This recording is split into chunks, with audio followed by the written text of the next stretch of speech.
bom dia. No Opinião Minas de hoje, vamos conversar com o professor de marketing da FUMEC, Bruno Fernandes. Nós vamos falar sobre marketing esportivo. Ô Bruno, bom dia, seja bem-vindo aqui ao Opinião Minas. Bom dia, Múcio. Bom dia, telespectadores. É um prazer estar aqui. Ô Bruno, exatamente o que é o marketing esportivo? Olha, o marketing esportivo é uma vertente do marketing que nada mais é do que a aplicação de estratégias e teorias de marketing ao campo esportivo. Como o próprio nome diz, marketing esportivo. Ou seja, ele não foge muito das outras áreas do marketing propriamente dito, não? Não, muito pelo contrário, né? É transformar os segmentos esportivos em produtos e serviços de valor que possam ser ofertados aí para os consumidores. Normalmente as pessoas, os profissionais dessa área não gostam muito, não, quando a gente diz assim que marketing é venda. Não é bem isso. Não é bem isso. Não é bem isso. Né? Marketing não é venda, marketing não é propaganda, né? Marketing é difícil de traduzir porque a própria tradução literal que o marketing ganhou no Brasil, que é a mercadologia, não pegou muito bem, né?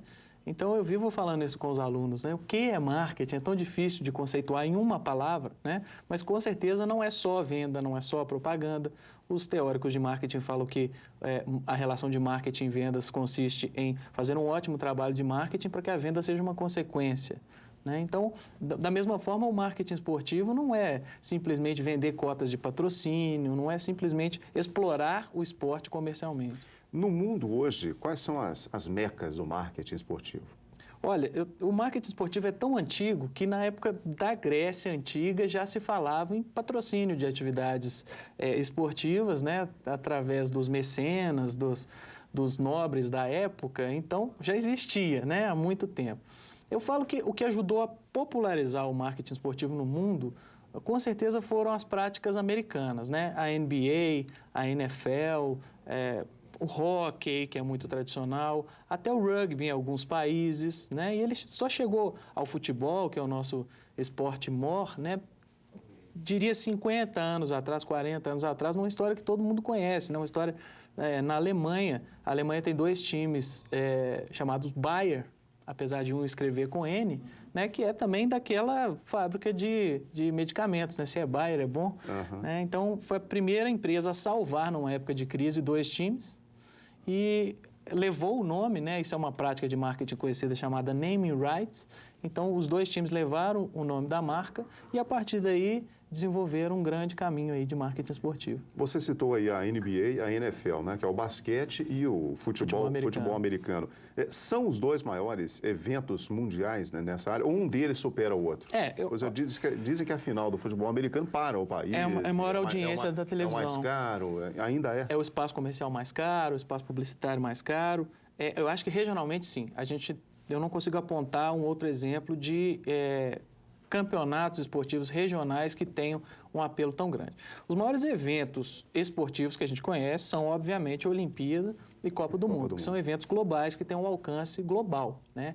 Mas eu falo que é muito difícil, a gente estava conversando antes do programa, né, da gente apontar um similar brasileiro para a NBA, por exemplo, ou um similar italiano para a NBA, que é um programa muito bem estruturado, um programa esportivo muito bem estruturado, sobretudo em marketing, para quem quer apoiar, patrocinar, vivenciar aquele momento ali, né? Você falou aí, Olimpíadas e Copa do Mundo, que estão se aproximando aqui no Brasil, Bruno. Você acha que isso vai dar assim, um impulso enorme nessa área no país?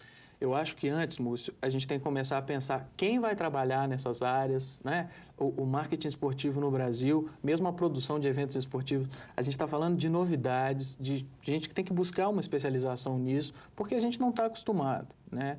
Eu sempre falo, o Brasil, em termos de futebol, por exemplo, tem a seleção campeã, pentacampeã do mundo, é a única, né, referência.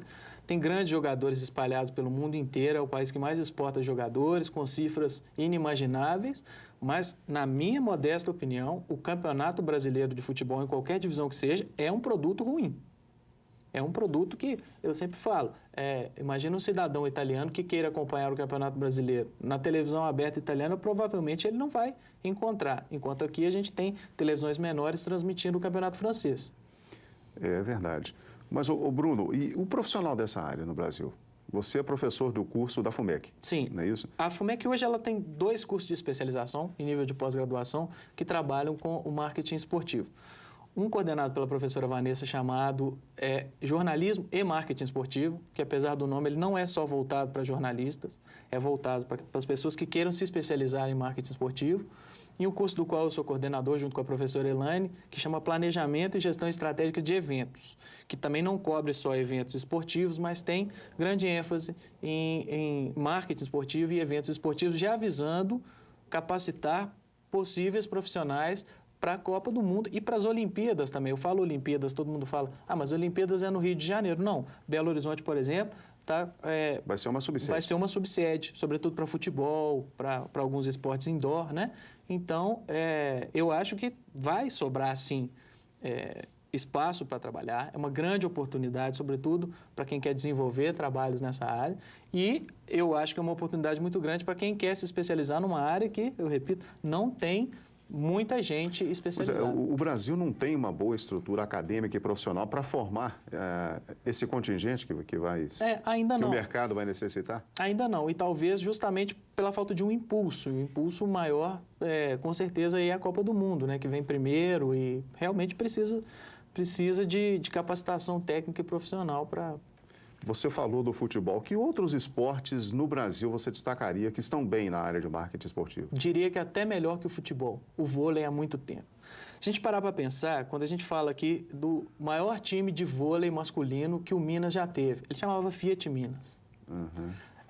No segmento feminino, o Lacqua de Fiore Minas, e até hoje, né, são, como eu disse, o naming right, né, são times que levam esse nome. O Banespa, antigamente, do banco, né, que levava esse nome. Enfim, a essência do marketing esportivo é você agregar sua marca ao esporte. E tudo que vem junto com o esporte, a paixão, a emoção, a sorte, o azar, né? Eu falo que é até um investimento de risco por causa disso. Mas, enfim, o vôlei no Brasil, ele teve esse impacto grande nas marcas que ajudaram o vôlei a se consolidar, justamente porque foi um trabalho muito bem estruturado. O trabalho que o Banco do Brasil faz com o voleibol, né, brasileiro é um trabalho de referência mundial. Toda vez que eu vejo um ginásio todo amarelo, com a torcida toda amarela, né, e aquilo já está referenciado, aquilo transcende a questão da simples visibilidade. Eu falo que a visibilidade é importante, né? Quando você compra um espaço numa camisa, quando você compra uma placa na beira da quadra, aquilo gera uma certa mídia espontânea, sobretudo para produtos e empresas e marcas que estão sendo lançadas, isso é importante.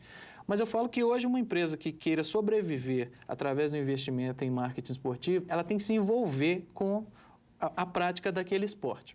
Só para citar um exemplo, a Fiat na época. A Fiat estava recém-instalada em Betim, patrocinando o time de vôlei do Minas.